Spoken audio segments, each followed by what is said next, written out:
കുടുംബശ്രീ ദേശീയ സരസ് മേളയുടെ ഭാഗമായി സരസ് മെഡിക്കൽ ടീമിന്റെ പ്രവർത്തനങ്ങൾക്ക് തുടക്കം കുറിച്ചു. ചാലിശ്ശേരി സാമൂഹികാരോഗ്യ കേന്ദ്രത്തിന്റെയും സമീപത്തുള്ള ആശുപത്രികളും ക്ലിനിക്കുകളും ചേർന്ന മെഡിക്കൽ ടീമാണ് സേവനം നൽകുന്നത്. പ്രധാന പവലിയനിൽ നടന്ന ഉദ്ഘാടന ചടങ്ങിൽ ടീം അംഗങ്ങൾക്കുള്ള badge Chalissery health supervisor C Kammunni Chalissery medical superintendent doctor ശ്രീകുമാറിന് കൈമാറി ഉദ്ഘാടനം ചെയ്തു. മേളയിലെത്തുന്ന പൊതുജനങ്ങൾക്കും പങ്കാളികൾക്കും അടിയന്തര ചികിത്സ ഉൾപ്പെടെയുള്ള ആരോഗ്യ സേവനങ്ങൾ ഉറപ്പാക്കുന്നതാണ് മെഡിക്കൽ ടീമിന്റെ പ്രധാന ലക്ഷ്യമെന്ന് ഹെൽത്ത് സൂപ്പർവൈസർ സി കമ്മുണ്ണി അറിയിച്ചു. മെഡിക്കൽ പവലിയൻ മന്ത്രി എം പി രാജേഷ് സന്ദർശിച്ചു.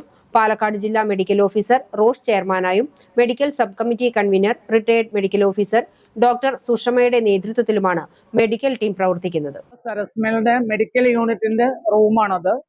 ഇവിടെ എത്തുന്ന ആളുകൾക്ക് എന്തെങ്കിലും ആരോഗ്യമായിട്ട് എന്തെങ്കിലും ബുദ്ധിമുട്ടാണെങ്കിൽ നമ്മുടെ റൂമിൽ സമീപിക്കാം.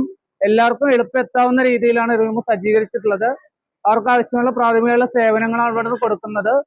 മറ്റ് റെഫറൽ സംവിധാനങ്ങളും നമ്മൾ തൊട്ടടുത്ത ഹോസ്പിറ്റലുകളൊക്കെ അവരായിട്ടൊക്കെ നമ്മൾ ബന്ധപ്പെട്ടാണ് ചെയ്യുന്നത്. ഇതില് സ്വകാര്യ മേഖലയിൽ നമ്മുടെ പ്രദേശത്തെ ആശുപത്രികളും നമ്മുടെ ഗവൺമെന്റ് സംവിധാനങ്ങളും ഒരുമിച്ചാണ് ഇത് ചെയ്യുന്നത്.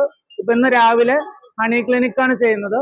പിന്നെ ചന്ദ്രോദയ ഉണ്ട്, നമ്മുടെ മോഡേൺ ഹോസ്പിറ്റലുകളുണ്ട്, അതേപോലെ നമ്മുടെ തൊട്ടടുത്ത എല്ലാ ആശുപത്രിയും ഉണ്ട്. പിന്നെ ഇതിന്റെ ഫുൾ